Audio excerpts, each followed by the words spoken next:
something is going on, and it's going on in different countries, and you can take a look at the dates and you can see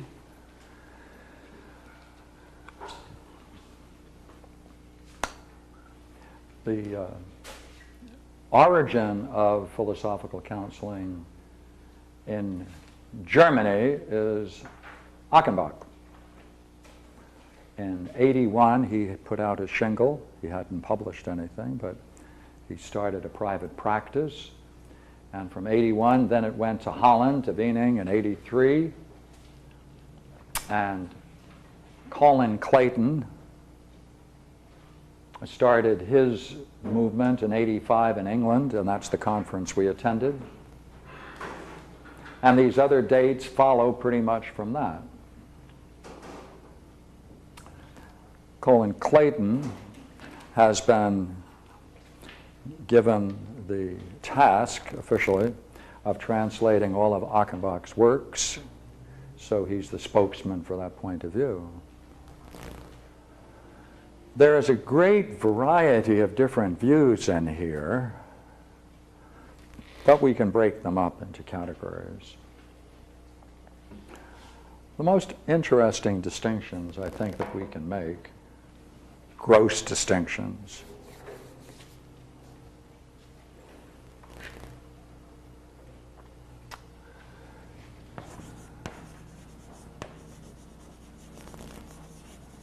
is how they relate to psychology and psychotherapy.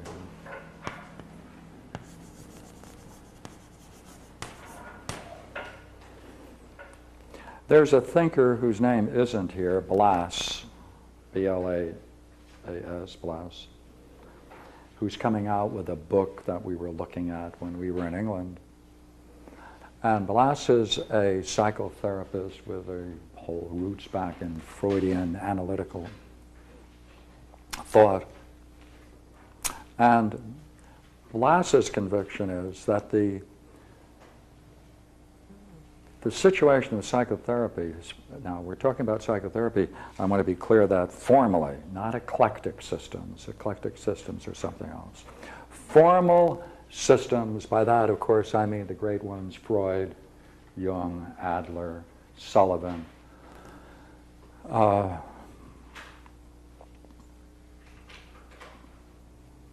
Because eclecticism brings up a whole new idea, and the idea is a lot of things may be working, but you can't attribute it to something because it's eclectic. In any case, Blass put forth the view that in psychotherapy they're facing a crisis, and the crisis is that people don't reach fundamental levels in their own being, and therefore it doesn't go the way in which some of the major thinkers in psychotherapy would like to see it. And therefore, Blass and people like Blass want to see a dimension of philosophical counseling on top of, to meet the needs of what they see as an inadequacy in psychotherapy. Now, when they talk about philosophical practice in counseling, what I mean by that is, formally again, people who can represent with some degree of authority the major thinkers in philosophy.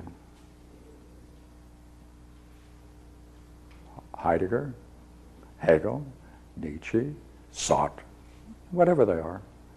Formally, therefore, the major thinkers rather than systems, the major thinkers, people who therefore claim mastery of these major thinkers and in Western only, Western philosophy,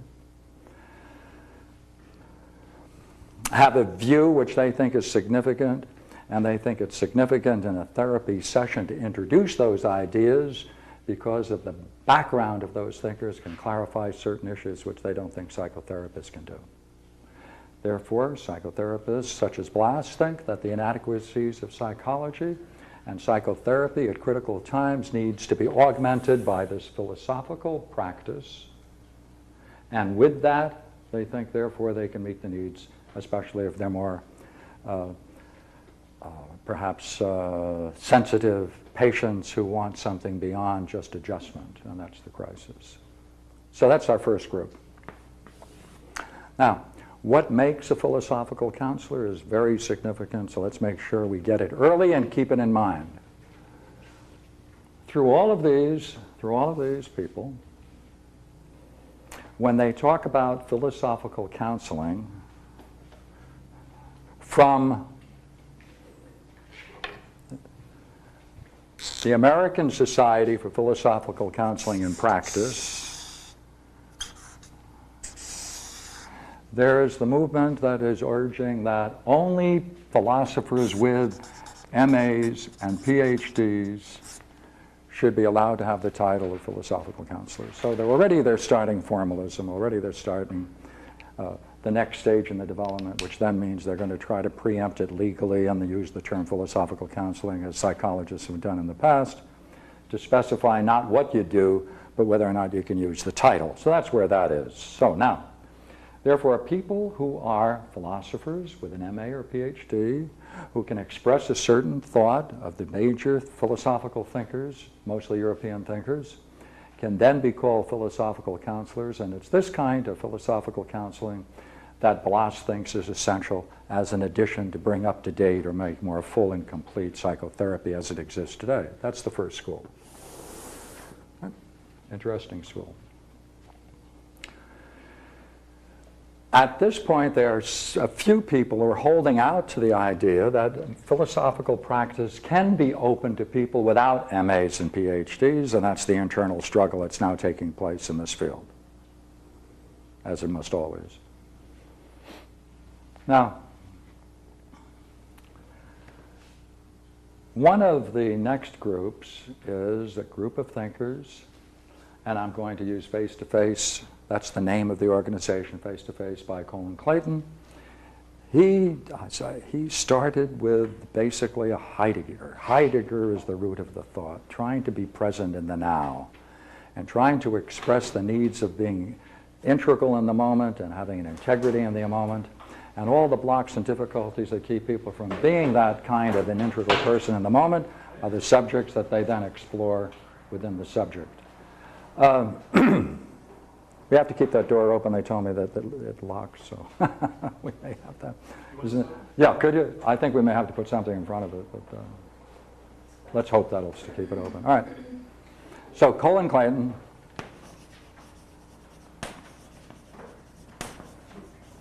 represents a Heideggerian point of view that he has turned around with his own creative thought and has applied this creative exploration of Heidegger in a practice working with habitual drug users and chronic alcoholics. And he's being eminently successful with these two groups of people, which is totally amazing, the rate of 60% in his in-treatment facility in England.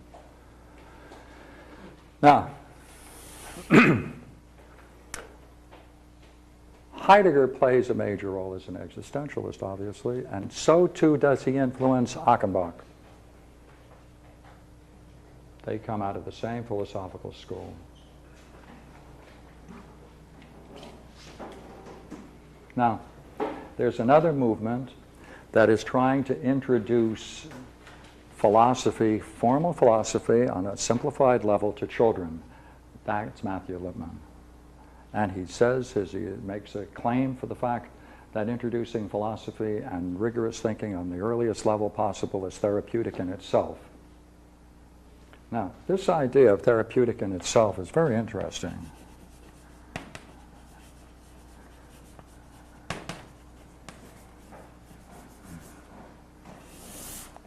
That really isn't what it says. Therapeutic usually means that some benefit has been bestowed on the patient, that a therapy is a treatment, and therefore you expect someone to move from a condition that was previously in some way less to a better position. So what they really mean, and this is especially true of the American school and Achenbach in Germany, is that the kind of therapy, pardon me, I shouldn't use that term, the kind of counseling that they propose, based upon using the major thought systems of European philosophers, has and claims has no benefit. Claims no benefit to the subject.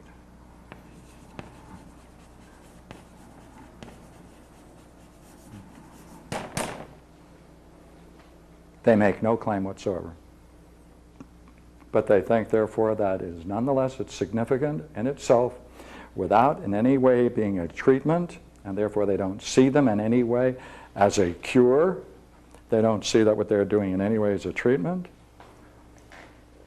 But they think that by just exposing the person in a crisis to a different kind of thinking than their own, a thinking that they can represent with clarity, that in itself, meeting another system, is significant in itself, since it shows them another meaningful alternative and perhaps challenging to the individual. So it brings the person to the crisis in the therapy.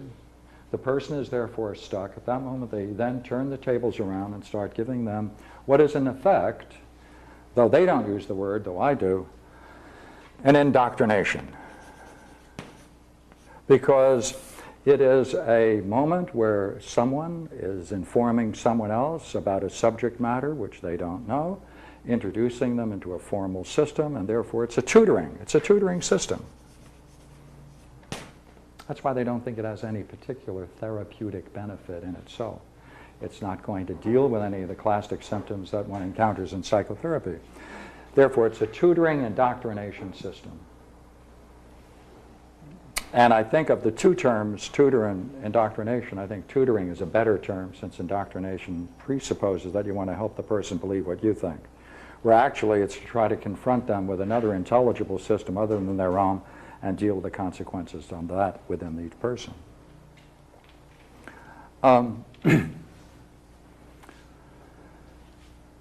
This is a very interesting movement, therefore. It's taking it out of therapy. It's taking it out of the whole model of therapy. It's taking it outside of the medical model. That's the significance of this movement, as understood by Kohlen and the Achenbach movement from Heidegger.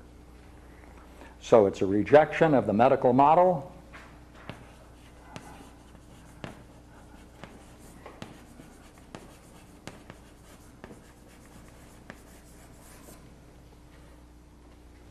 And in its place, a didactic model, teaching model. Now,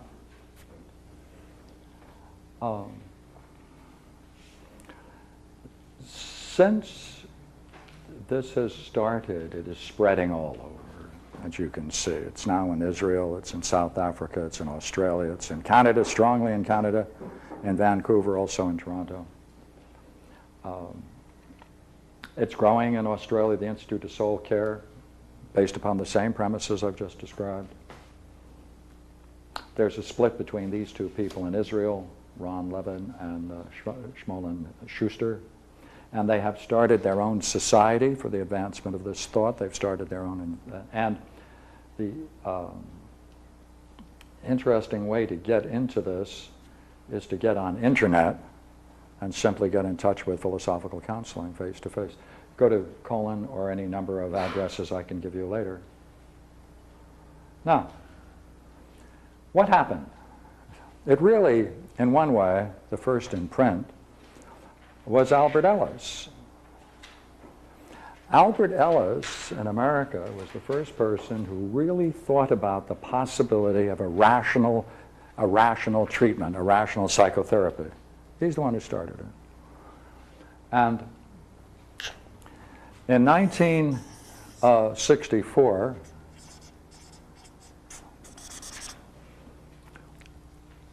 Albert Ellis faced a crisis, and the crisis he faced was, his position was that therapy must be rational. Man is rational. Any difficulty they have is fundamentally a problem in the rational processes of thought, that for some reason they're working off a premise, and the premise they're working off of, which they assume to be true, is really something that's unexamined, and therefore the whole problem of therapy should be to try to straighten out their thinking. He was holding this view in 1964. He met so much opposition to it at the Institute for Rational Therapy, which became his institute, that he changed it and introduced a new term, rational emotive psychotherapy. That was a compromise.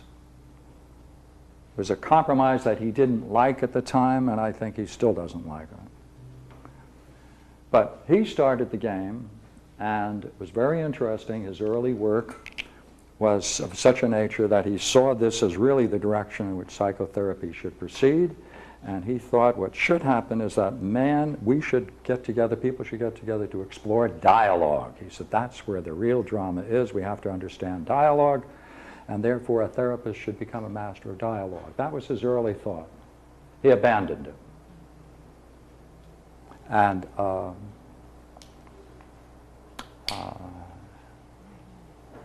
that was a crisis. Had he stayed with it, then he would have been the founder of this system, and it would have gone in totally different ways. Now, there's another curious thinker here that started the Apeiron Society, Peter Mornstein, in the 80s in Canada.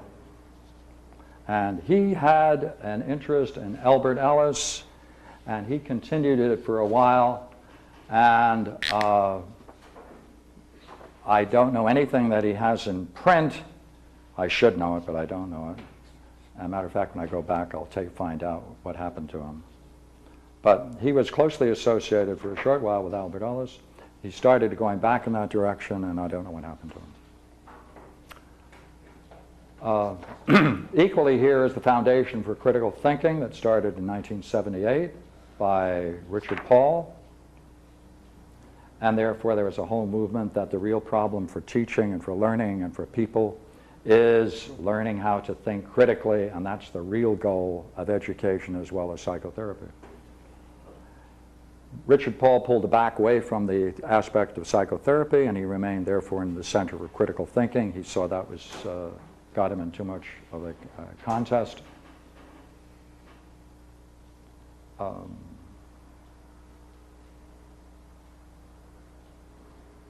So that's what happened. Now, I should say that I published a work on the use of Platonic thought as a mode of psychotherapy in 1961. That was published at the Yale Journal, the quarterly journal of studies of alcoholism, and showed how a philosophical approach based upon the dialogue and a kind of dialectic could be effective in understanding the dynamics of alcoholism. And I followed it up with another article in 1964 that was printed at the Rutgers University Press. When I left San Francisco and went to New York to do some more work, I got in touch with Albert Ellis, who dropped me a note because he read my work, and we had a nice talk, and therefore this is the discussion I related to you, is the discussion I had with Albert Ellis in New York. Because originally we were going to work together, but when I saw that he was giving up the rational direction, I left him and let him do his own thing. So from 1964 on, I applied the principles of dialectic as a mode of psychotherapy. Mode means that it isn't psychotherapy, it is something like it.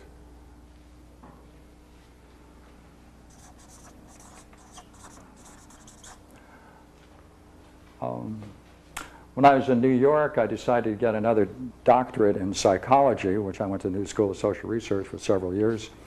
And during that time, I was a motivation researcher with Albert Ellis's Institute for Motivation Research and Motivation Dynamics in New York City for several years.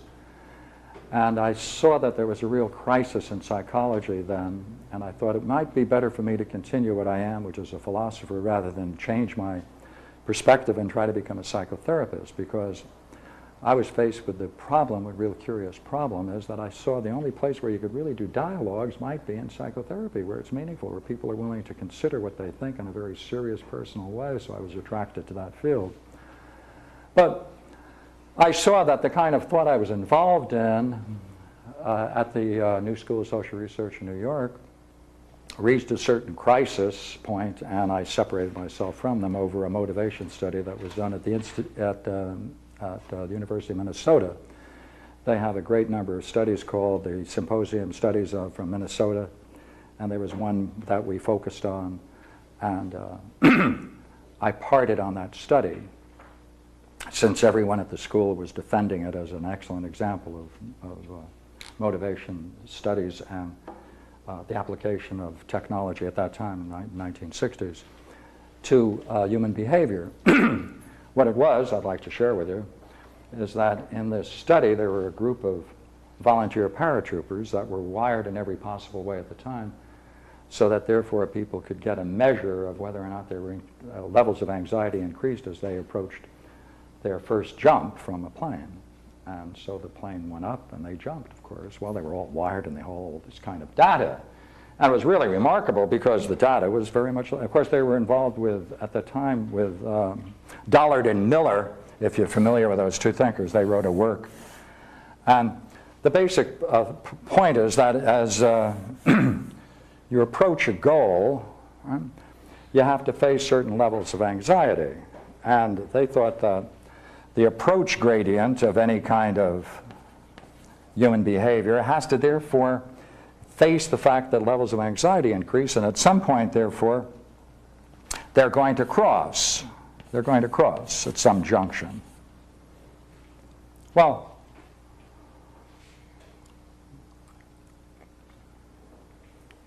all of the galvanic skin response measures and all the kinds of equipment that they had measuring these volunteers, they found, therefore, that all of the scales for avoidance, to get away, fear, get away, occurred as they were stepping up into the plane.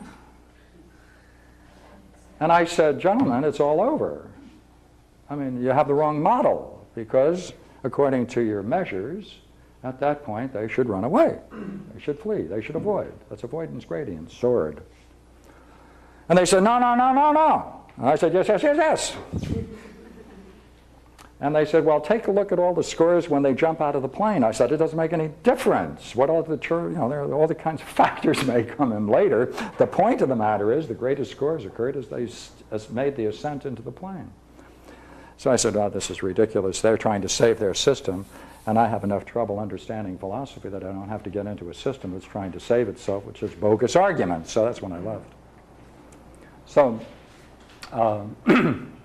I thought, therefore, I was doing some motivation studies for Johnson & Johnson and Ford Motor Company and things of that nature. And I got fed up with that kind of application of the mind to those kinds of studies. And I thought, best thing for me to do would be to find a place to do some philosophy and explore my own idea of philosophy and dialectic.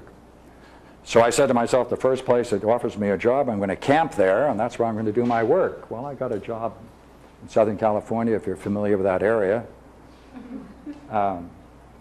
In Costa Mesa at the Orange Coast College. They gave me a job teaching philosophy. I said, fine. And that was in 64. Was it 64? Yeah, 64. Well, I was doing what I thought was exceptionally well until one of the faculty members came up and said, Pierre, we like you here, but the word is out, you're causing too much trouble. There's a new school opening up and no one knows you there. Maybe you should sneak over there and get a job. And I said, fine. So I moved to Golden West College. And I found out that that was the most ideal circumstance I could find. And I have absolute proof of this. And I think everyone will agree with you once you hear my argument. Ready? Here it is. Best job of all. It was a new college. They only had one philosopher. I was it.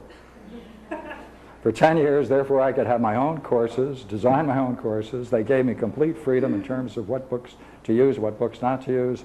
Therefore, I figured this was safe for a good number of years. It turned out for about 10 years. So I was exploring philosophy, and a group of people came around, students came around, and so we had a society, kind of informal society. And then the school, around 68, came up and said, for a variety of reasons, wouldn't it be better if you didn't have your philosophy group on the campus? I said, fine. So we moved off the campus and formed another group called the Noetic Society, where we explored dialectic. That was formerly a group to explore dialectic. and wisdom traditions. That was our goal. Well, I was exploring this mode of psychotherapy, which is really applying Platonic dialectic to exploring human problems, improvising and using Plato and Plotinus. And it reached a point where the people in this group said, look here, you have to teach us what you're doing. And a young lady at the time urged me to do so. And I said, okay. So we incorporated the Noetic Society in order to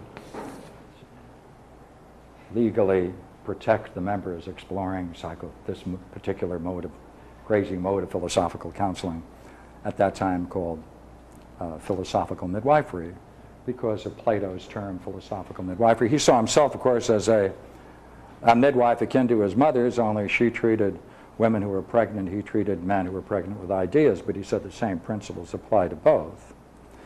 So then, the Noetic Society, therefore, was incorporated in December of 1978, and before this I gave several talks about philosophy and psychotherapy and Buddhism.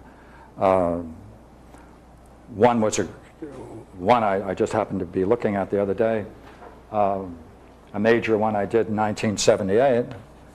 No, 1972. Could be 71. Alan Watts asked me to give a talk on the kind of psychotherapy that I was doing with Platonism and Madhyamaka Buddhism, and I said fine. And so I gave a fun talk, a workshop at his houseboat in the SS Vallejo in Sausalito. And that was in 72.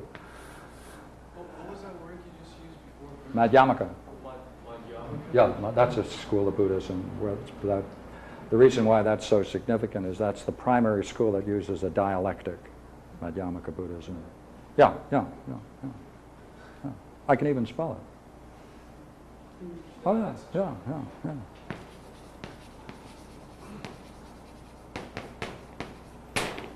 Madhyamaka. Okay, Madhyamaka Buddhism. Look it up. It's a nice. There's a very important book by Murti, M-U-R-T-I, and if you're interested in looking it up, he did a very nice comparative study of dialectic, both Buddhism and in the West. Very fine scholar, and a very interesting, insightful Buddhist. So I recommend it too. Murti. I forget his first name. Okay.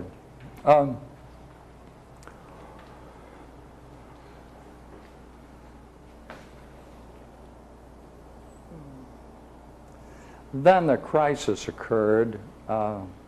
This young lady who urged me to start this philosophical midwife program in 78, somewhere in the early 80s, she came up and said, I think it was 84, she was a psychologist, and she said, you know what you ought to do? You ought to make a validation study of what you're doing. And I said, oh, validation study? And of course I wanted to appear informed, so I said, yeah, validation study. And she immediately, insightful, caught the fact that I didn't know what strictly speaking, what a validation study was. She informed me, she said, look here, it's very important to make sure that if you say you are using a method that has particular stages in it and a development to it, that you can demonstrate that you're using that method and that there's a way of measuring what you're doing at each stage so that they can be correlated with any kind of psychological changes that are going on with the subject. So I said, gee, it sounds like a very good idea. So that as a result of that, a validation study was made of two subjects. Two subjects volunteered talks that I had with them several years earlier, and the study was so designed that people were to volunteer their tapes. Two people volunteered their tapes, and as a result of the two tapes, we made a validation study, which was then given before the International Meeting of the American Psychological Association in 1986. And that received a great reception. Most people were infuriated at the very thought of philosophy entering into psychotherapy. And one fellow really had to be taken out. He got all upset. And I mean very upset. I literally had to be taken out. Got all red. Got very emotionally involved at the very thought of going back to Plato, going back to philosophy. During this time, I also gave demonstrations of it in state hospitals, colleges, universities. And I should tell you one very noble and wonderful time I had at the University of Santa Cruz. The philosophy department invited me to give a talk and a demonstration, and I did it. It was very successful. The person got all kinds of very interesting insights into the whole process. And when it was all over, the professor came up to me and said, very nice, but I don't think nobody else could possibly do that except you. Therefore, it has no validity. I said, oh, I'm familiar with validity. At another meeting, two philosophers who saw this, professional philosophers, came up to me and said, this is in principle impossible. It's an oxymoron. You can't have a rational psychotherapy since man is irrational, and no rational processes would ever help man since man is intrinsically irrational. And the basic motivation of man are irrational, therefore no philosophical tool or mechanism in any way of any kind could ever help man. I said, okay, in principle it's impossible. And that was the reason why he said there was no point in him going any further. I then had an opportunity with, by the way, the same young lady, psychologist, where we gave a demonstration at a state hospital, and it was videotaped. What it was, they asked me to give a demonstration and a talk, so we arranged an opportunity to have one of the patients of the chief psychologist, one that this chief psychologist had trouble with. He was going to then use that subject, and I was then to enter into a therapeutic relationship and explore their problems vis-a-vis the dialectic, Platonic dialectic. And so I did, and we taped it, and I told them that it would be interesting for me personally that we also have one at the end before I left in order to see what he saw, in order to help him later with whatever emerged in the first talk. Well, I did it, had the talk, gave the tapes, and then we had a meeting with all the chief psychologists, psychiatrists there. And now this is a quote. One of the psychiatrists said, when I asked whether they reviewed the tapes, they said, no, there was no need to view the tapes. I said, oh, okay, there's no need to view the tapes. Let's see, they invited me over to do the tapes, do the talks. What's going on? So I said, yeah, why? And he said, well, that's because you're naive. You don't realize that all of the patients here are psychopaths, and they're all liars. And therefore, all it is they're trying to show one way or the other that they really are rational enough to get out of this hospital. And the only thing that you can really rely upon in this hospital is a physical means of intervention. And that includes electric rods and chemistry, et cetera. And therefore, even if it did work, in principle, you can't rely upon it because they're all liars. I said, thank you, thank you, thank you. So you can see philosophical, this kind of philosophical midwifery that I have been exploring for many years has gained universal favor. And so, to add more, I could add many more stories of a like kind, but the most interesting one is when we went to England to go to this international conference at the Face-to-Face Center with Colin Clayton. And Colin Clayton said that he was interested in my demonstrating this particular art of philosophical midwifery, especially since I made the claim that this is effective not only for personal problems, but it's also important in exploring dreams, the same method, the same techniques, as well as during crises and problems that emerge in intense periods of meditation that some people engage in, like Zen students and people like that. And he said he had a problem with a dream for many years, and he would like to take this opportunity to challenge me to demonstrate that there's some method, one, that can be used, two, that it's rational, and three, that it follows the principles of philosophical midwifery, and I can do it right there. I said, fine, I did it. When I say I did it, I mean to say that I went for about 3 minutes, and the American philosophers who were present One was so furious that he could not be contained, and he hollered and yelled. He said, "We've had enough of Plato. This is impossible. I have nothing to do with it. Dream work has nothing to do with philosophy, and this has nothing to do with philosophical counseling. You have to stop it. I refuse to be part of it." So it received a very nice, warm reception there in England. And the other American philosopher had similar comments, though he wasn't as emotionally involved as the first chap. So you can see this is something that everyone can, once they hear it, they have an affinity with. Why did that stop the talk, though? What happened with the... Oh, no, I went on. No, I went on. It didn't stop me. What was his reaction? What was his, which one, The Colin? person who raised the challenge. Yes, Colin Clayton. Yes. He said it was eminently successful as far as he was concerned. He got all kinds of insights, both into the dream and the way it applied in his everyday world, which was the standard I used for the exploring of the dream. That had no effect on the other people, because they knew deep in their heart that there can't be anything meaningful in Platonic thought. The very mention of Plato was enough to cause some of these people to go into an intense state of anxiety. You might say that the whole history of philosophy is nothing other than a battle against Plato. I mean, that's all it is. And Whitehead was quite right when he said that all philosophy is a footnote to Plato, but he forgot to add to that, and the reaction to Plato is nothing other than hostility and frustration and rage. And I think it's a very fair statement. By my own experience, I can assure you that's true.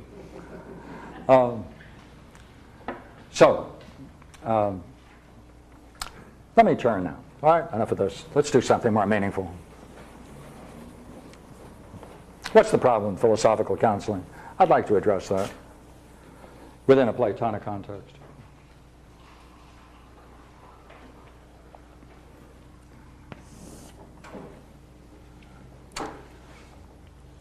The problem that man faces is that he, one way or the other,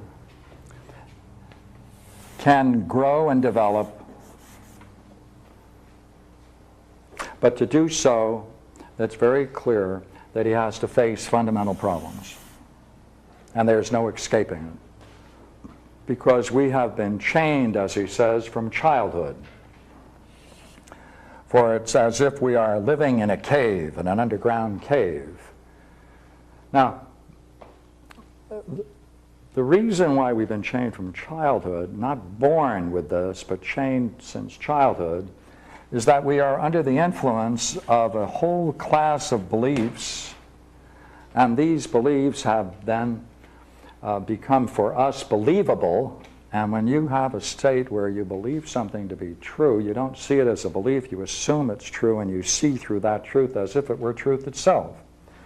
Therefore, the thing that you do have in the realm of belief is the image of the people that appeared so believable to you that you believed their belief they were teaching you. Is that a nice way to put it? Let's see if I can do it again, all right? For Plato, this is called the divided line. The divided line, therefore, takes on a pictorial form called the allegory of the cave in the upper world. All right? And let's draw it, all right? My art is really something that I often admire. Cave, open to the upper world. We are chained, fettered from birth, such that we have to look straight ahead at the wall of the cave, and we're chained in such a way that we can't turn our heads one way or the other. Therefore, you can't see one another. All you can see are the shadows that are being reflected on the wall of the cave. There's a vast opening, therefore it allows some light to go through. But behind these prisoners is a raised platform. And on that platform, there are figures that move back and forth with objects on their heads. And this wall, as it were, blocks them from any view. But behind them, up a ways, is a fire. And that fire, therefore, brings illumination. And these objects, therefore, bounce off the wall of the cave, and that's what these people take to be their reality. As if Now, equally well, since they don't know anything else, they're also shadows of themselves on the wall of the cave, which they take to be themselves. These objects that these men carry on their heads are images of mankind. Man-made images. Man-made images. Man-made images. Where do those images come from in Plato? They come from our earliest teachers. They come from all of those people who influenced us in our youth. All the influences in our youth where anyone tried to persuade you and I of the truth of some belief. Especially two kinds of belief. About the nature of the self and the nature of reality.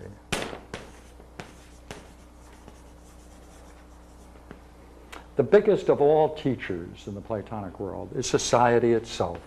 Society is the greatest sophist of them all. For in every way, in many ways, they try to show the student or the person, the individual, you and I, what to believe in and what to accept as real.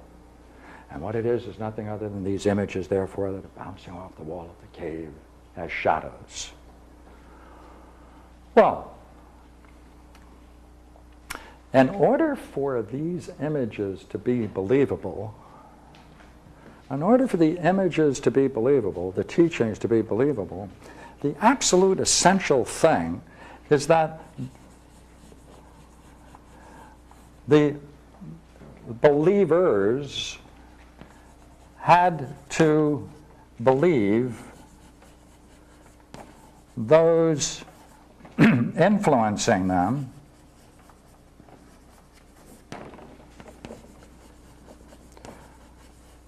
were in fact knowers, really knew what they were talking about, were sincere, and had their best interest at heart.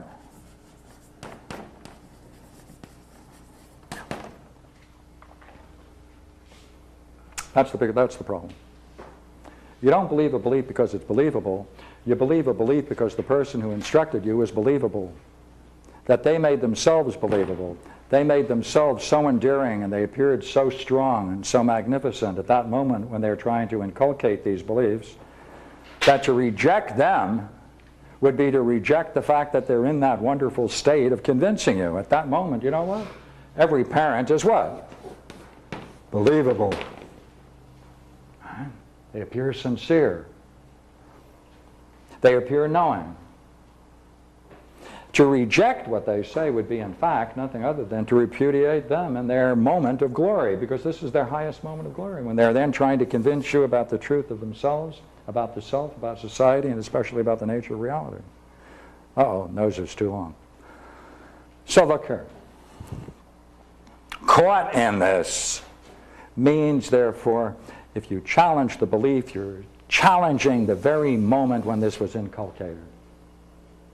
To separate yourself from beliefs, therefore, is to separate yourself from the very people who inculcated and brought about that belief and made it believable.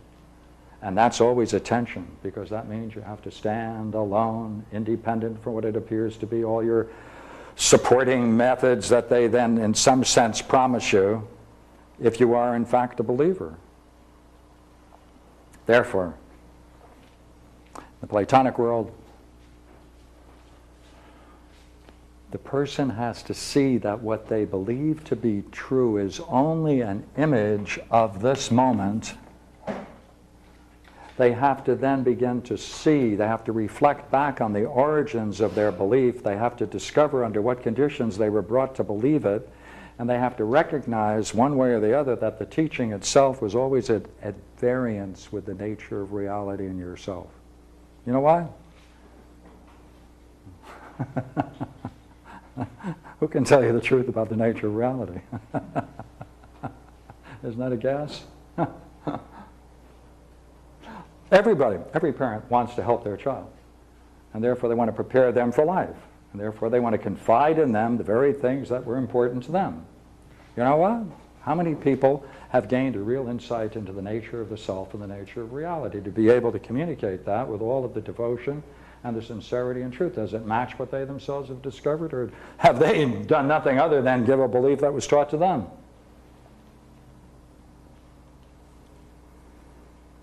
I once worked with an 11-year-old boy who had a problem. Parents were there. It was really interesting because the parents said, "Oh my gosh, I realized, that's right. I really was trying to persuade my kid of the truth of this. I didn't know that's what I was doing. I was just trying to share." I said, "Well, where did you get it?" He said, "Well, yeah, hey, that's right. That happened to me when I was..." Matter of fact, something very similar happened to me with my mother, and gee, I'll have to ask her. I said, "Well, where does she live?" And she said, "Well, nearby."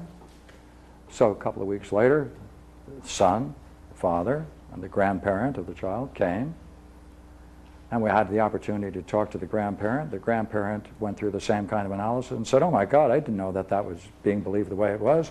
I didn't know it would have all those consequences on the person. I didn't know that would frame their perceptions about the nature of life and all their expectations." Good heavens. I said, "Well, where did you get it?" And they said, "Well, it's very interesting that you asked that question, because I remember..." There's some beliefs, I think, go back to the cave. It's not a good and bad game. It's not a good and bad game. Very often they're trying to do something at that time, which is, as far as they're concerned, their highest vision. And the problem with life is that we don't have enough enlightened parents. That's all. I checked my own. And let me assure you, as nice as they may be in many ways, they were not among those who regarded as enlightened. So look here, Platonic. What is the relationship between these two, therefore, becomes essential, or there is no freedom from it. You have to see in particular how the belief was brought about. You have to then test that belief. You have to then examine how they appeared. You have to then see that you were brought to believe what they believed. But what's most important in this whole game is that invariably, the moment a parent or authority chooses to do this is when the child is then most open and receptive and therefore in a good state of mind. So what does that mean? See? If that moment is of the individual's clarity and openness and sincerity, and that's the moment when they brought this in, something very significant happens that's very strange. We all seem to make a judgment, and the judgment is that what's being revealed to us at that moment is of the utmost importance and greater in its importance, greater in its most fundamental value than anything you and I experienced in that openness. What does that do? You know what that does? That means any time we approach that openness, we're in a moment when we see that that state that they induced is being challenged. Because whatever is introduced is always not only at variance with the nature of reality and the nature of the self, but it's invariably opposed to our own highest goals. Because our highest goals always are to be, again, this free and open and receptive. And therefore, when we get close to this, often we'll give it up, dilute it, sacrifice it, and go back to the family belief. Back to society's belief, back to the authorities' belief. Because to reclaim that means your development then continues.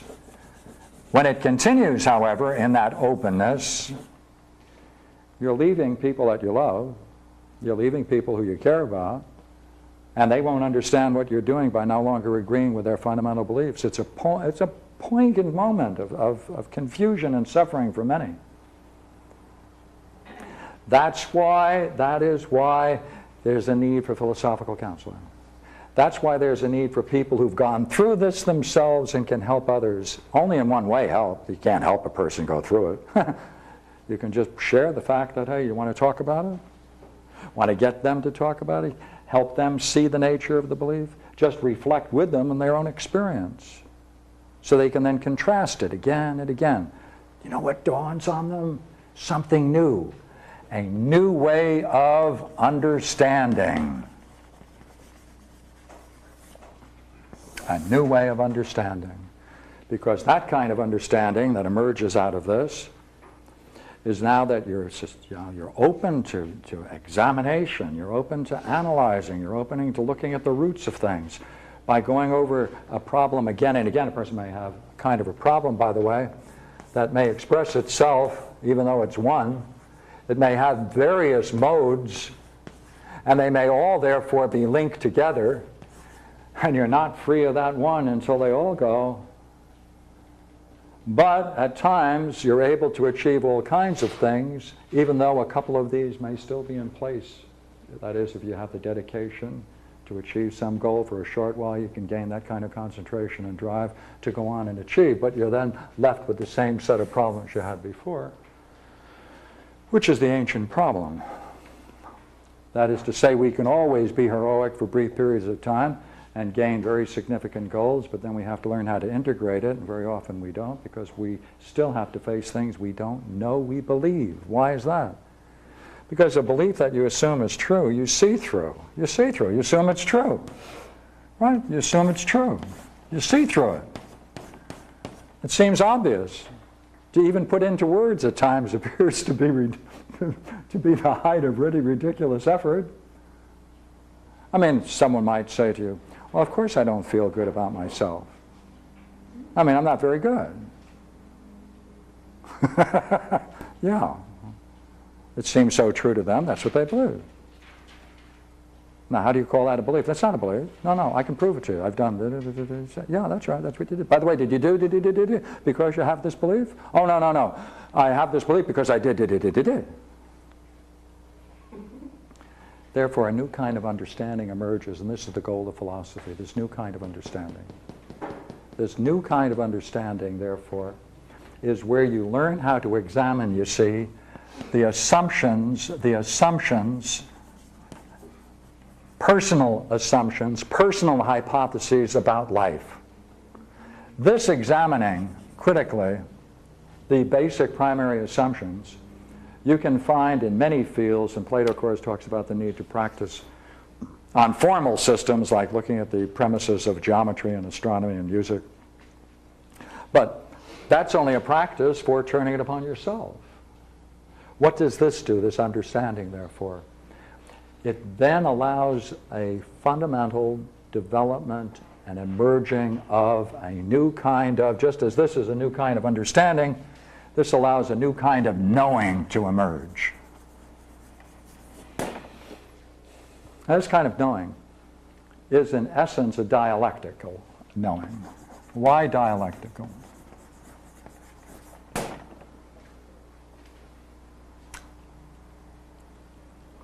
Because any assumptions you make about the nature of the self, any assumptions you make about the nature of the self and reality cannot match the richness of reality. Therefore, anything you say about it is inadequate. Anything you say about it isn't good enough. Whatever you do say about it, therefore, no matter how great and how noble, it's going to be less than it really is. To the degree that it's less than the way it really is, to that very degree, therefore, you're carrying around a belief that's going to obscure your judgment. Therefore, what is the way in which that kind of knowing can emerge? Through a dialectical encounter, development of a pure dialectic. That's very rare that it's ever approached in society. The whole Greek tradition that explored this thing called the dialectic ended at 529 AD, right, when the Christian Emperor Justinian closed down the schools of philosophy, and the philosophers therefore living in Athens then went into exile into Syria, and that ended formally any public exploration of philosophy, and this whole dialectical quest came to an end. It wasn't until Plato's works came back and Proclus's works came back that we have any notion of this magnificent structure and exploration of using the mind to know itself. That didn't happen until the 16th century, when the Greek text therefore entered Europe.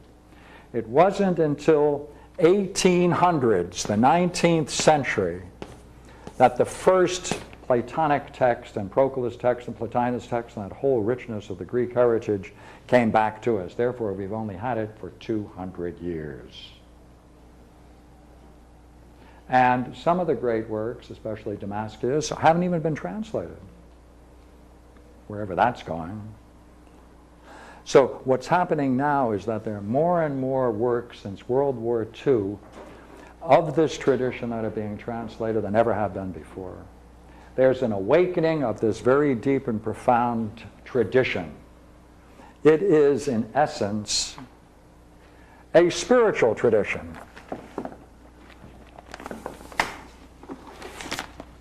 Reason and using the mind is itself a spiritual encounter. It's a spiritual tradition. It's a spiritual growth. That's man. Not through mortification of the flesh, not through prayer and fasting, not through breathing, but through using the mind. That's the Greek way. That's our spiritual roots. We were robbed from it way back then. We're now rediscovering it. And the people who are involved in that rediscovering are now moving into this realm which we're calling philosophical counseling. And it's a great thing to get into. I invite anybody who can to get into it as much as you can.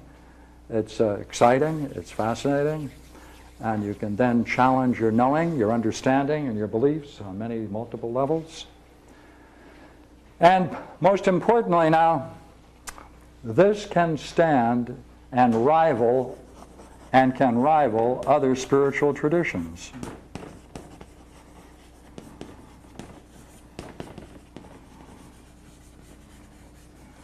Rival, can compete with them.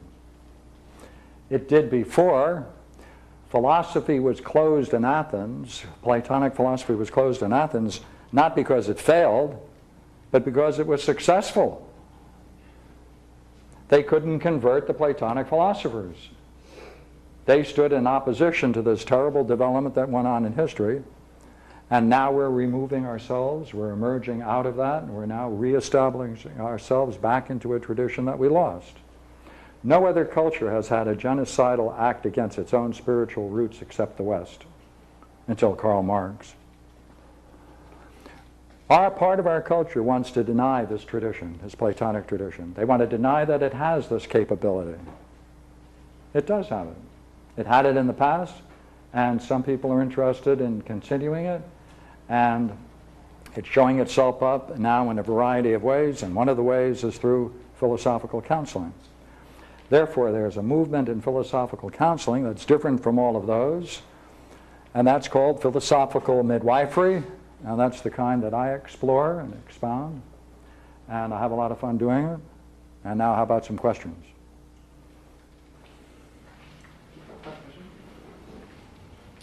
Were you saying originally that all the groups that you mentioned on the board doing philosophical counseling are rejecting the therapeutic model? No. Or just... No. See, Blas, remember, was the clinical psychologist who's using philosophical midwifery to augment... Philosophical counseling. That's right. Yeah. Pardon me. That's right. Philosophical counseling. Thank you. Yeah. And there's also a movement in psychology, especially in psychotherapy, that had its origin in 1986 called GDRP, Grimes Dialectical Rational Psychotherapy.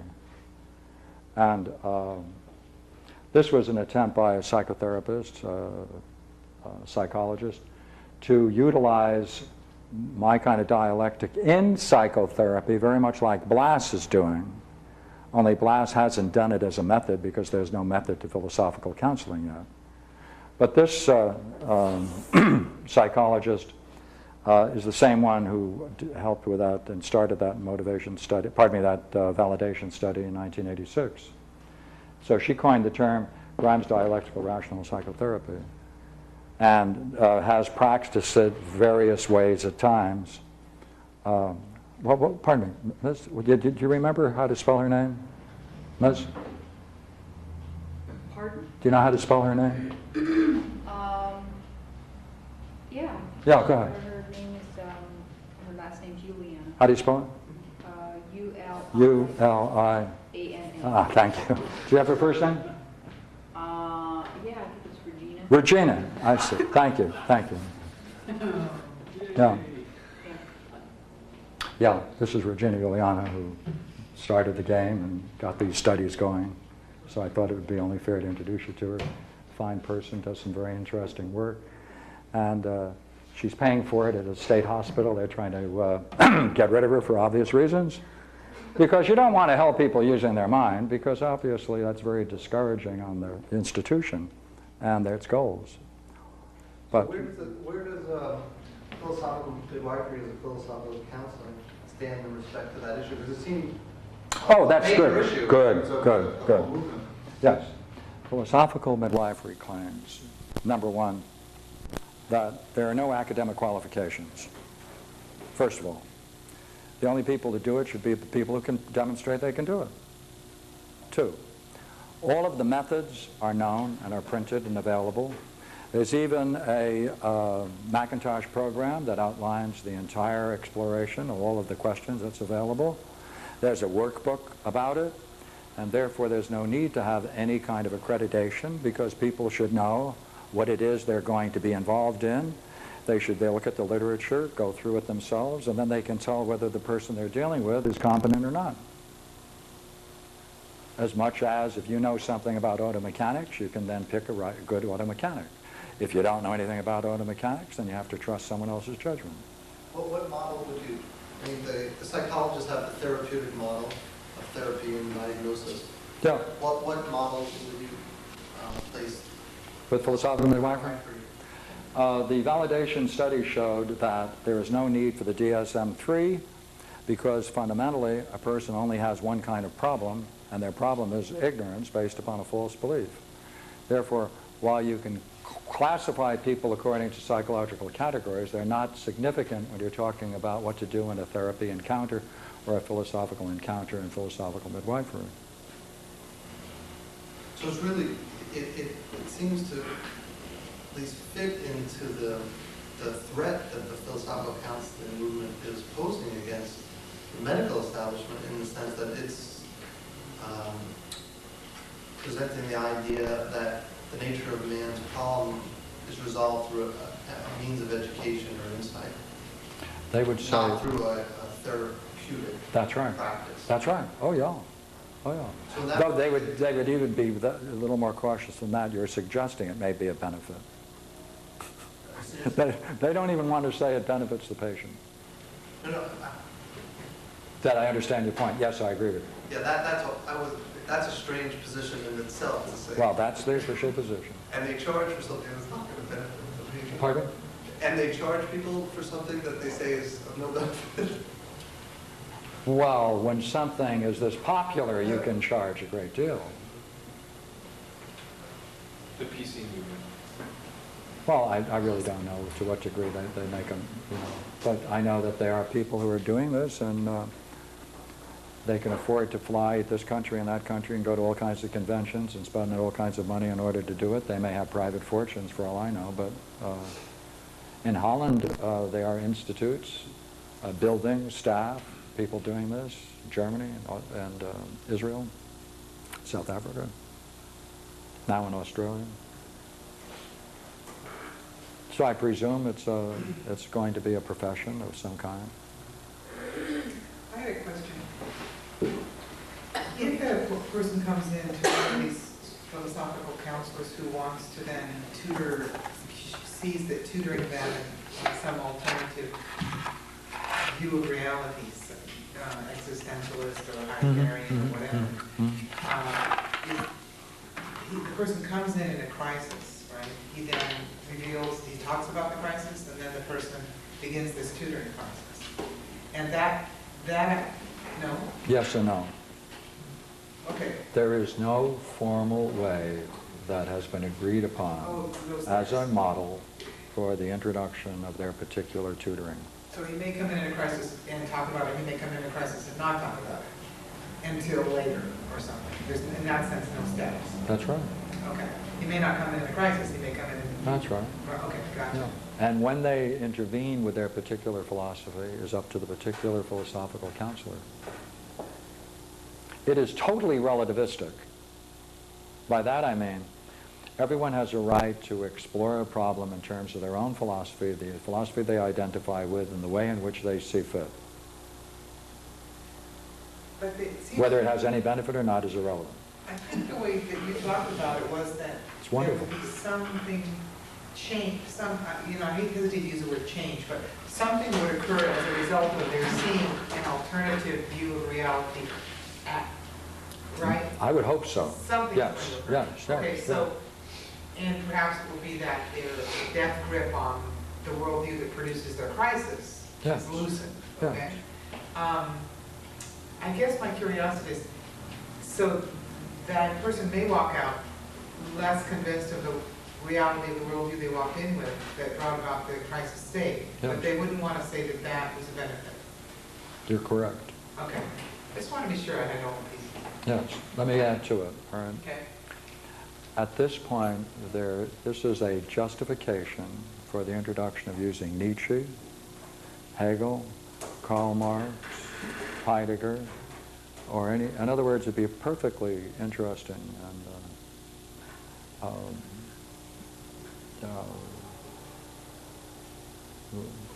get the best word for this. I guess the only one I can use is indoctrination.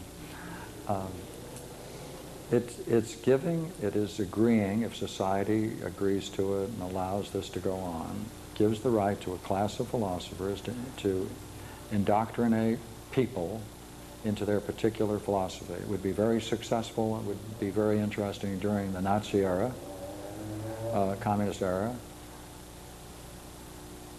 and nihilism, I imagine if someone was into Nyakhya for Bukharin, those people, they could also express a need for the patient to understand nihilism, anarchism, and other things. Yeah, that's right.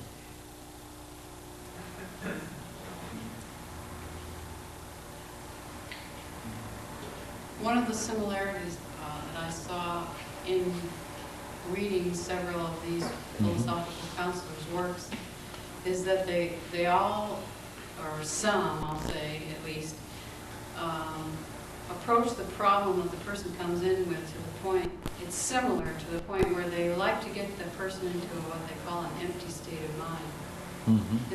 Is that Well, something they used to do? ideally, that's what they want. Because They if you get them, see, that's the same as the introduction of a pathologos or a problem or a belief. You wait until the person is open and receptive, and then you introduce the teaching. that's when the indoctrination can take place. That's when indoctrination Whereas takes with your place. system of philosophical midwifery, that's where the work begins. Mm-hmm. When- That's the problem. That for them, that's the solution. For us, that's the problem. That's right. Quite right. Absolutely right. Yeah. There's a little bit of a flaw. There's a little bit of a flaw here.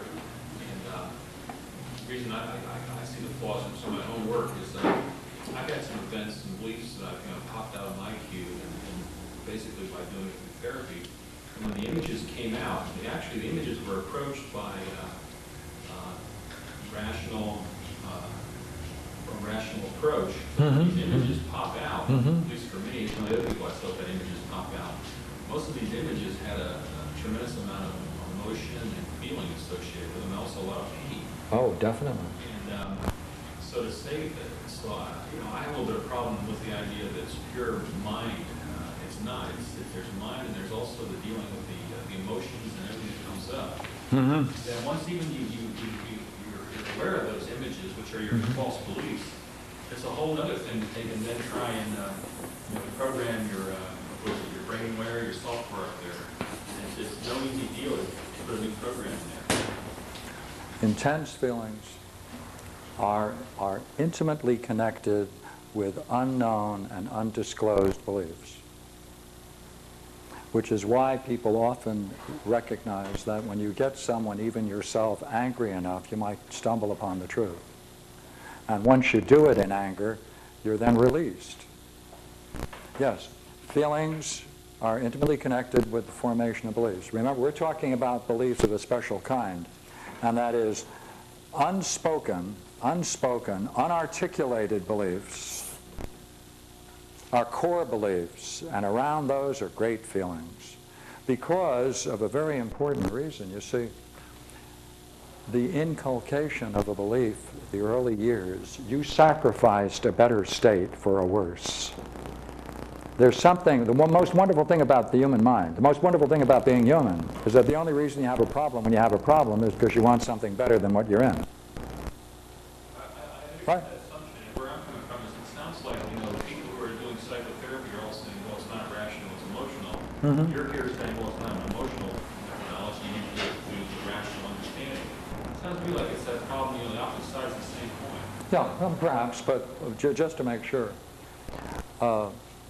You see, I'm saying an unspoken belief. See, what's interesting is that from these scenes, they are always puzzles. There are always things that are puzzling. The individual walks away from it. They don't believe what is being said. Many of these early scenes, there might not even be anything said directly. It's something we infer, something we conclude about from those scenes. You can't blame it on them. So would you say no puzzles, no beliefs, pure state? Yes, yes, yes. And since it's unarticulated, you have to allow the person to discover what it is they believe, which they never occurred to them that they believe. But it's interesting, it's something they themselves came to, therefore it's not a blame game. You can't blame it on them. You walked away with a conclusion. You carried the puzzle. You wondered about why they were doing what they're doing. It didn't make any sense for them to do what they did. You have to walk away and say, oh, wow, what, you have to justify it. It's that justification that's the problem. And there, oh. The justification that causes the feelings, is that? Yes, this is in essence, you see, in psychology the problem is anxiety. In philosophical midwifery, it's anger. We are all angry. We're angry at the fact that we sacrificed so much of ourselves for something that was less. To get in touch with that feeling, is essential. But it isn't enough just to let it go as a cathartic experience. If catharsis was enough, the Catholic Church would have had the answer long ago with confessions. I mean, psychotherapy and psychology only emerged because of the inadequacy of the cathartic method.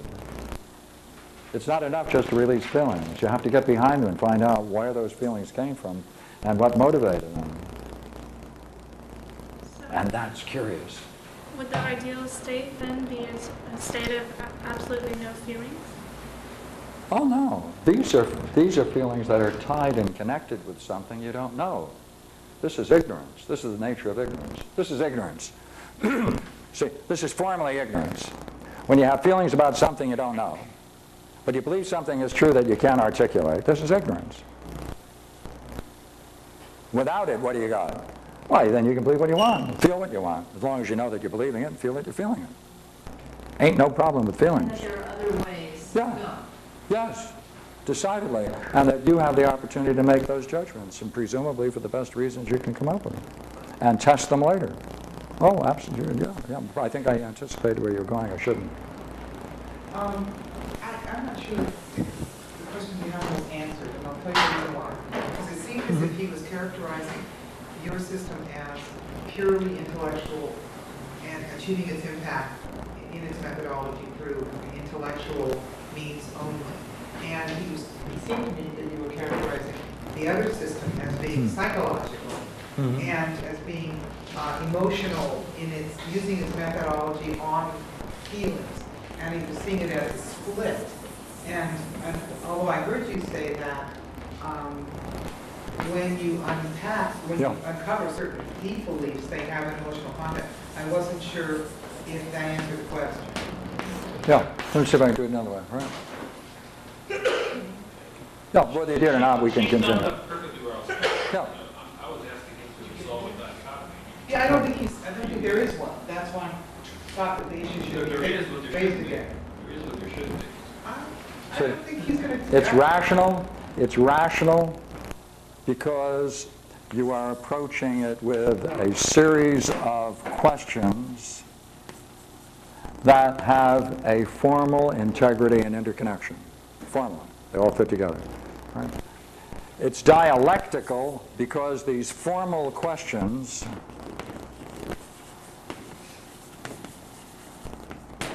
can be used again and again and again, regardless of the person. They're guided by a formal set of questions. Any formal set of questions that are exploring to a conclusion is a dialectic. It's rational because it all fits together within a rational system. That doesn't mean, however, they're not dealing with feelings. What it means is that you can explore a person's state of mind with all of their feelings to see whether they can come to grips with the feelings they have and what generated it. That's the, which, by the way, you can do without ever asking them, in one sense, anything about. If I was a psychologist and I was an emotionally oriented, feeling oriented in that direction, I could probably come up there and do an argument to say that, you know, fears and feelings are pretty primary, and if you really get to the really thing that's got you, if you really dig into those fears, you'll find the ideas behind those fears that, you know, that are causing everything. We're agreeing totally. Are we agreeing? Totally. Oh, okay, all right. Exactly. I would. There's something I don't understand here then. No. Because the ideas are the beliefs. The ideas are the beliefs. When someone says, you know, I think I'm beginning to see the problems I have and the belief structures I have, but I don't know what it's going to be like without them. There's a certain security to them all. I'm familiar with them. I've been able to use them to my advantage. To give them all, I'm going to face some fundamental fear. Yeah, say yeah. Mm-hmm. Yeah, being alone. Join the human race. See, now that's a state of mind. It's a feeling. It's genuine. So feelings are ideas and ideas are feelings? But some feelings you can put words on and you know them and they're real. Not all. I'm not arguing in any way that feelings aren't real or important. Just when they're connected with things you don't know and which have an impact on you and a consequence on you that is detrimental to your own good, then they become a problem. But not because they're feelings, because they're connected with something you don't know. So since you've worked with addiction since 61, and one of the current medical models of addiction is a huge physiological component, how does your studies relate to that? Yeah. Well, just say, what is addiction? Addiction is that you've done something so often that you can do it with ease. And you know its consequences. And you know them very clearly. And you cannot deny what you know. I mean, if you know if you're going to drink and you only have a capacity for drinking up to a certain point and you pass out, that's something you know. You know, therefore, that when you drink, it's going to remove you from the realm of this kind of everyday world. And if that's your goal, then you know what you're doing what you're doing. If someone then comes up and says, by the way, I have a perfect record, I know how to drink, I know what I do when I drink, I'd say, yeah, fine, of course, well, go drink if that's what you want. But if you want to discover why you're hooked into a pattern and you can't get out of the pattern, that's a different dialogue. That's a different kind of exploration. Now we have to explore, now that you're doing something that you know at the moment when you're doing it, you shouldn't be doing it, that's the point of moment where we have to look at. Not later when he's drinking, and not later when he's recovering.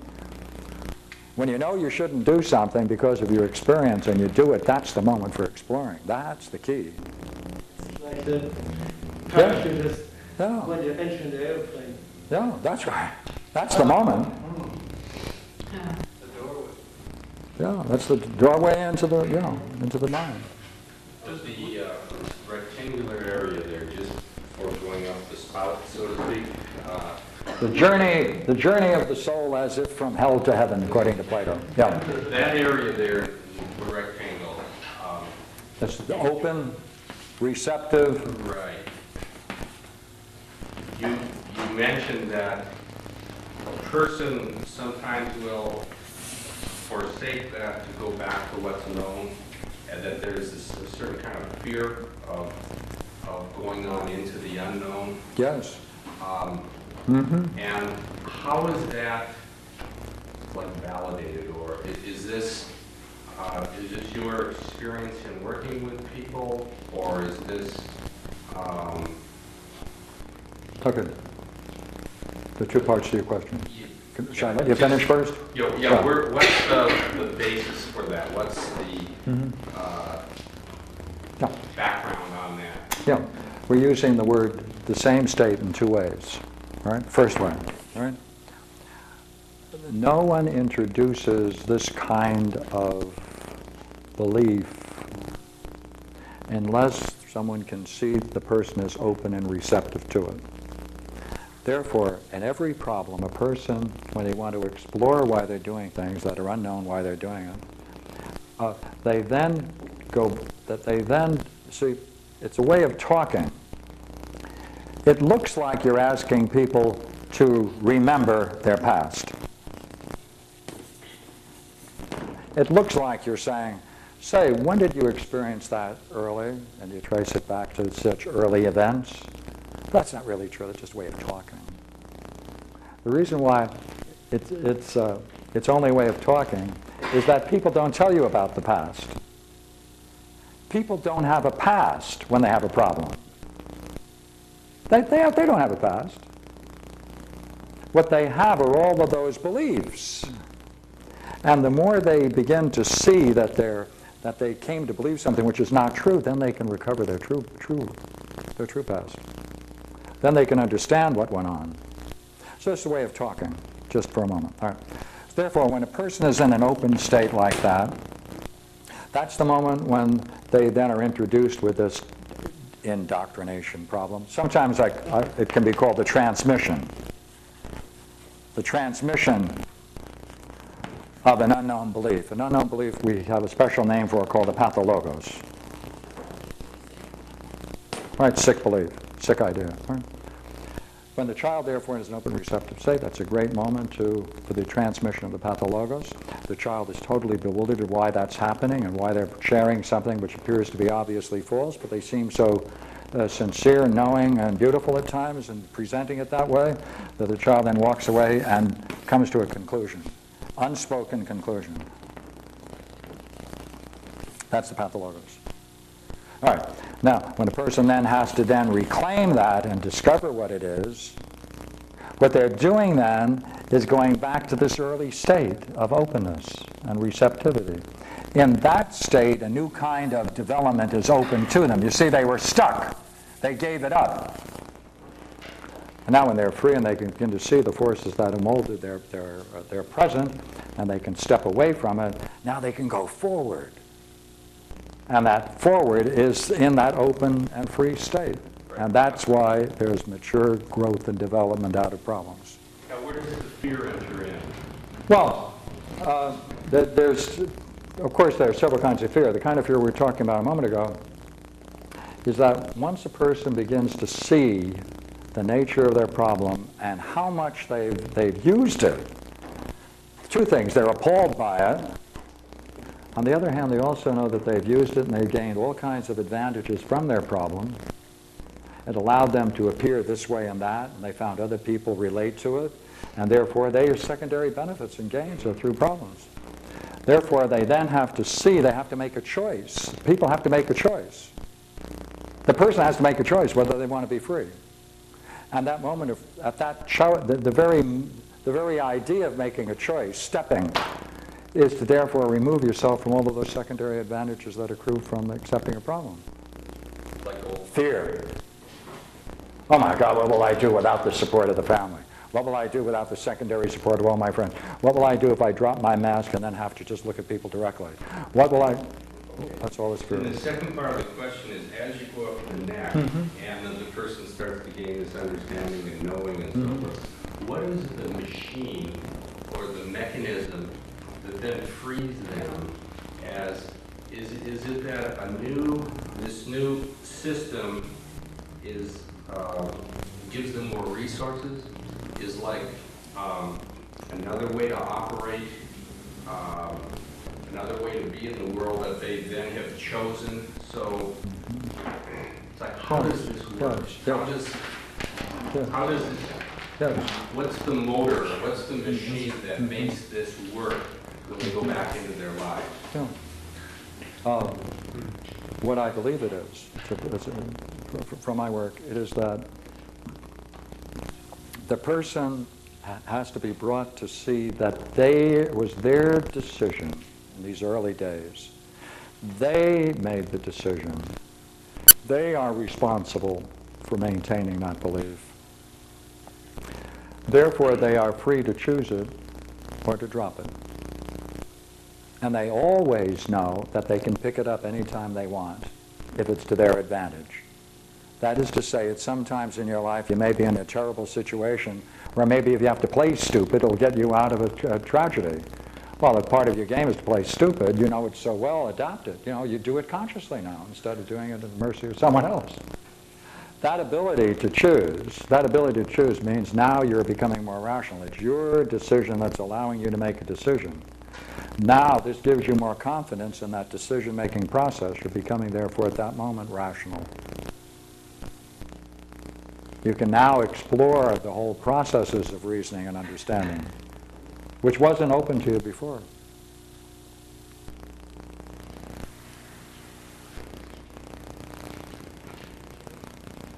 If it's an unspoken conclusion, Yeah, every time. if you take that a little broader, doesn't it mean that that's sort of like an unthought, non-rational conclusion? In other words, it's an irrational conclusion. So if it was an irrational conclusion, it's a jump for me. Well, okay, I'm probing around in something that's irrational, rationality. It's irrational.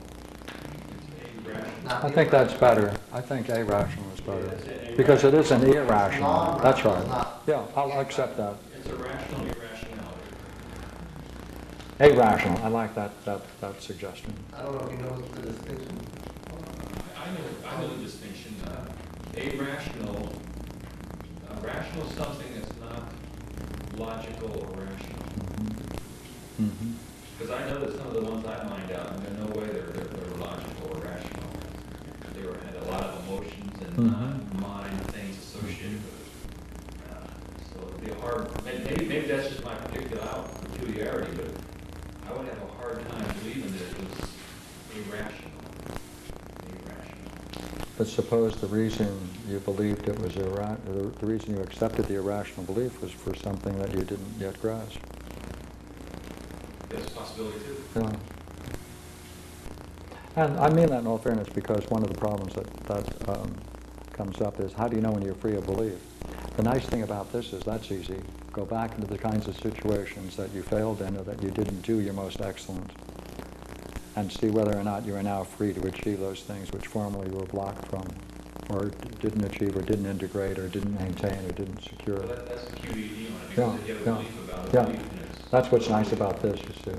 It has its own principles of verification, which are your own. You don't have to believe someone else that you're getting better. The needle may go this way or that way, who cares? But it has an assumption on it also. It has to function for It it. has an assumption that the open receiving state is non-belief.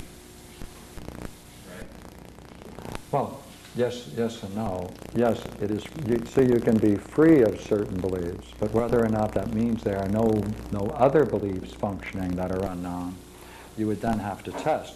The most beautiful thing about this, you see, is that, and I'm glad you mentioned it because it's very important, little goals will get you a little insight. That'll give you great ones. This one will give you the greatest of all. The higher you go, the more you have to pay. Everything's a payment. The payment is you have to face what blocked you in the first place. Or to put it in another way, if you accept another view. See, the fundamental problem is why are we so stupid if we are wise? I mean, we're all wise enough to suffer. We'll put it in another way. Yeah, well, that's really true.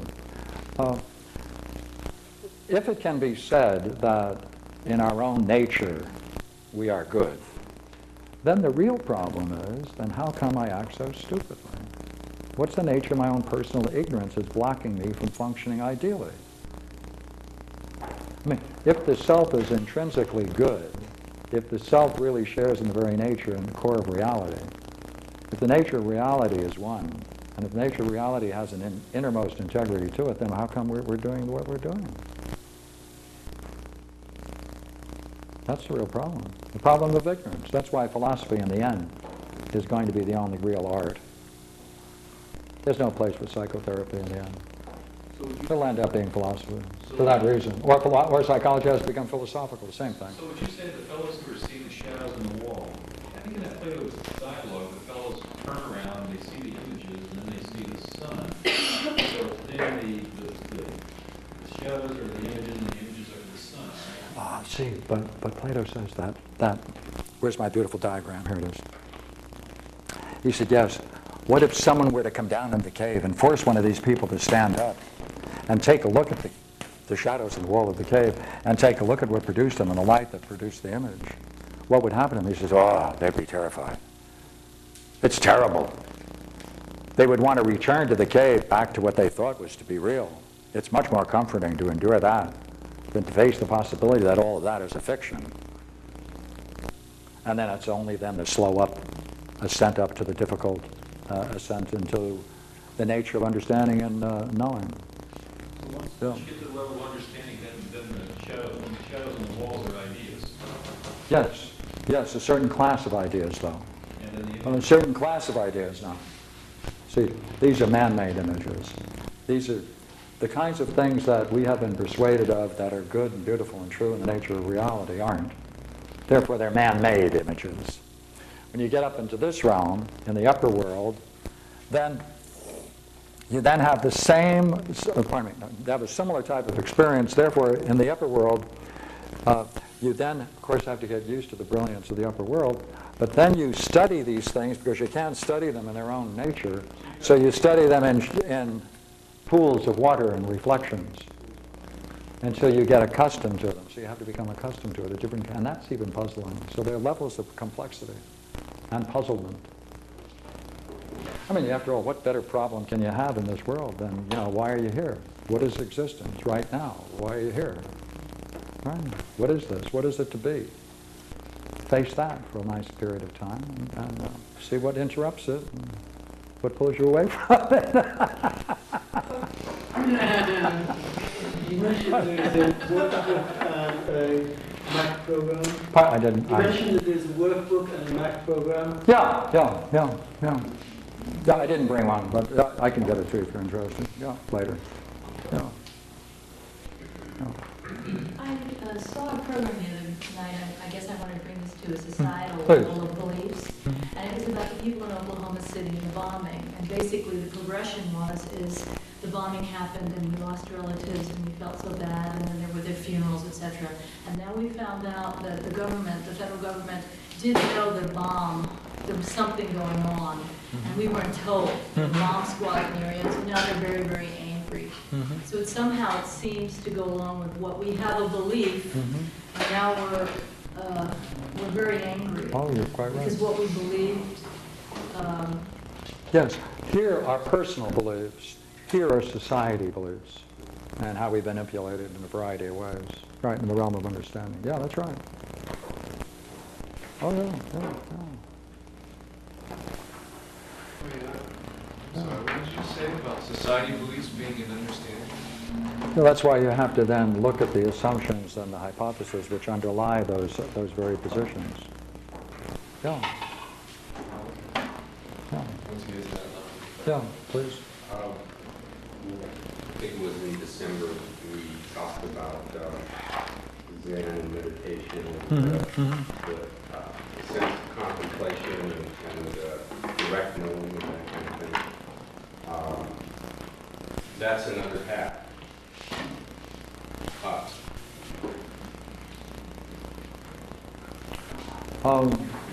Perhaps.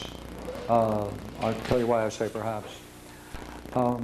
I think it's extremely important to discover, if you can, anyone who's been into a meditative state and has achieved some degree of enlightenment or insight, to discover that what preceded it. If we could study with great detail what took place 3 minutes before, all the way up to the 3 seconds before the experience, right up to the last second of the experience, suppose we were to discover they then dropped through and saw certain fictions and could drop them.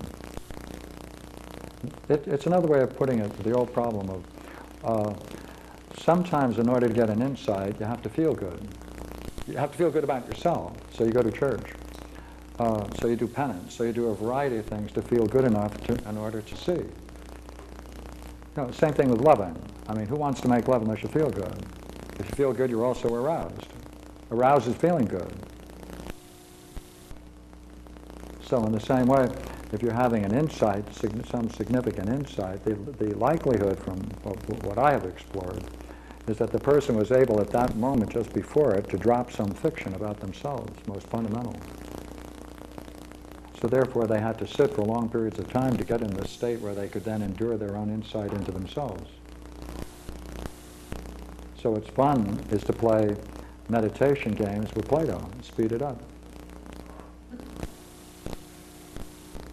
If that's one of the things that is productive to those insights, then any kind of process that would speed it up, that would be integral to it, would be the most effective tools for meditation. So the ideal thing in a meditation, you see, is to give someone a very clear goal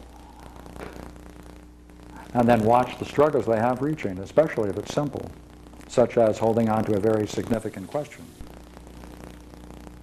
Meaningful question, such as, what is the nature of the one? What is the ultimate good? Right now at this very moment, what is it that's seeing, hearing? Is the one and the good the same? Any one of these questions, if you stay with it, you'll surface all of the problems that block you. Because a belief is nothing other than a structure that you've sacrificed for in order to be accepted.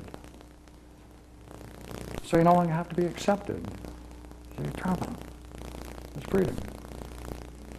But you can't anticipate it, unfortunately. So, if we're running out of time, if you have any more questions, because I'd like to introduce Regina Eliana, who was the person involved in these studies, and Julie Grable, who took the trip to England as well, and Julie Højgaard, next to her, psychologist, and Barbara also went. And I'm sure you can ask them questions that will probably throw a whole different light on this whole movement. What do you think? Do you think we should do that? After you heard enough about it from me, haven't you? Right? Yeah, I have too. So, what do you think? Here's a psychologist, informative in this movement. She started this GGRP, and it hasn't caused her any difficulty personally, of course, in being one of the founders of this movement. What? I'm crossing all my legs and fingers when I say that. How do you get paid? I mean, you have to put people, classify people, DSM-4, whatever, and HMOs and insurance companies and everything else. Yeah, that's true. How do you get paid?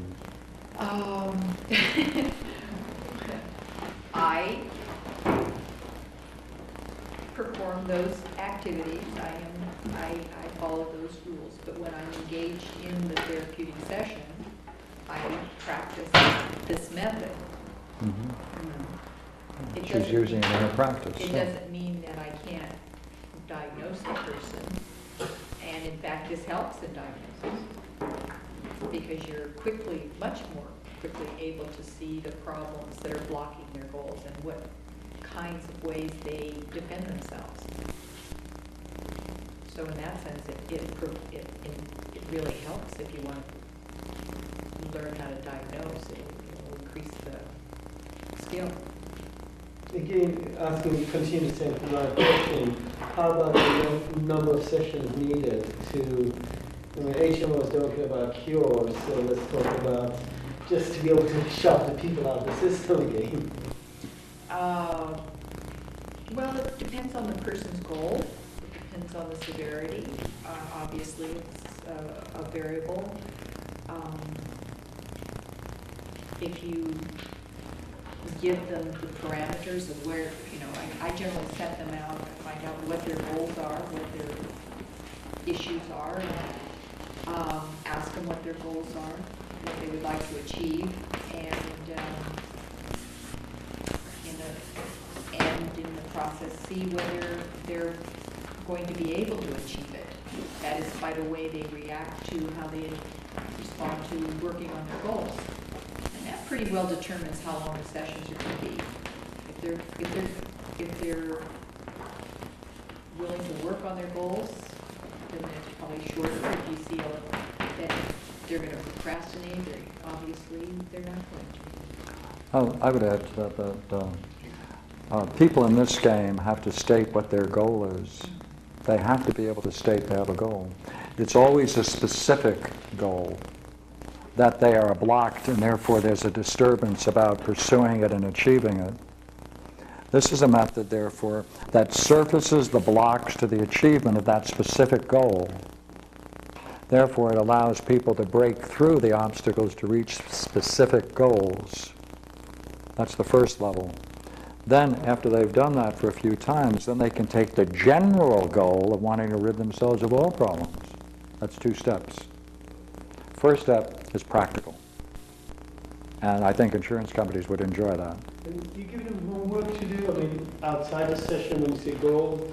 Sure. Like you were talking about meditating on the major questions? Yeah, like, they can be as simple, I work with some of the severe psychotic patients. They can be as simple as just every morning getting up and dressing themselves. I mean, it's getting dressed. And what they go through in the process of following that kind of routine. Would it be possible to go through a case that you handled in chunk it down into some steps, so we can see how kind of the steps of, is there one that comes to mind that's maybe clear enough and simple enough that would kind of illustrate the model? I think Pierre has that in many of the, in fact, he's done some really, ask him. No. Did you see that? I mean, what are we going to do with that? Where do you ask for a case that you're familiar with from your own practice? You don't want to pass it to me. Okay, but I mean...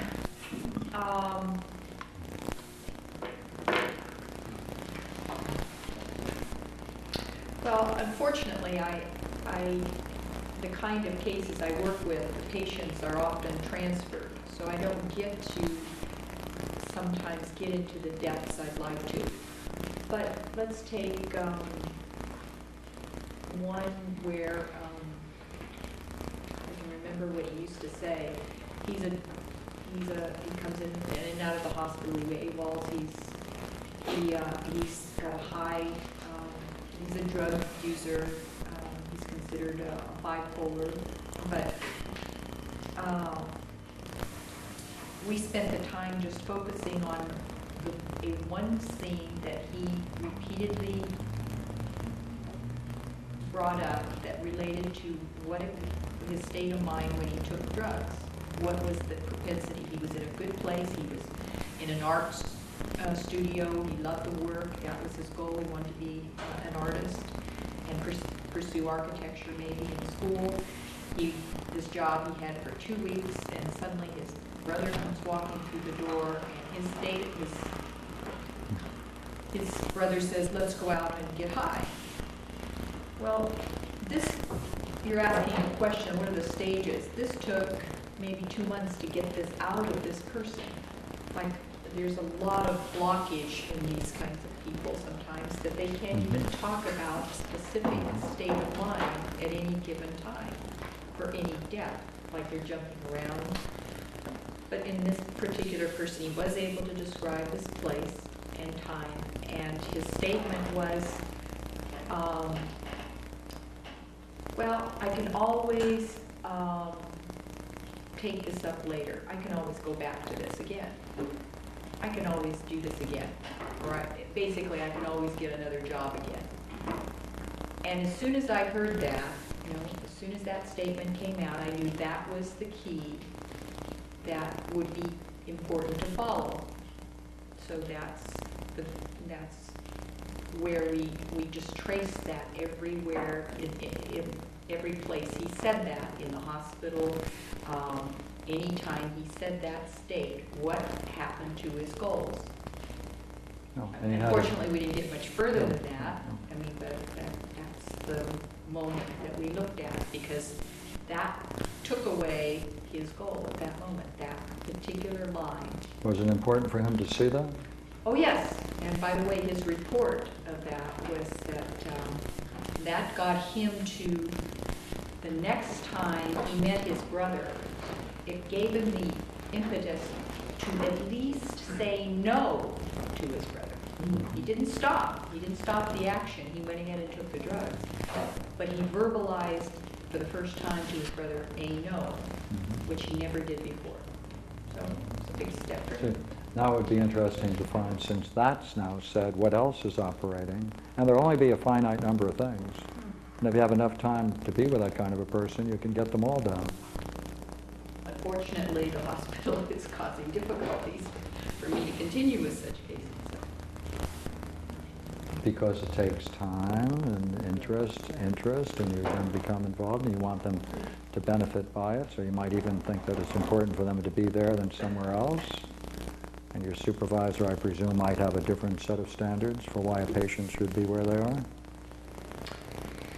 Yeah, in fact, I have to now adapt it to groups, which has been a major challenge. How can I proceed in groups because they're moving away from individual sessions?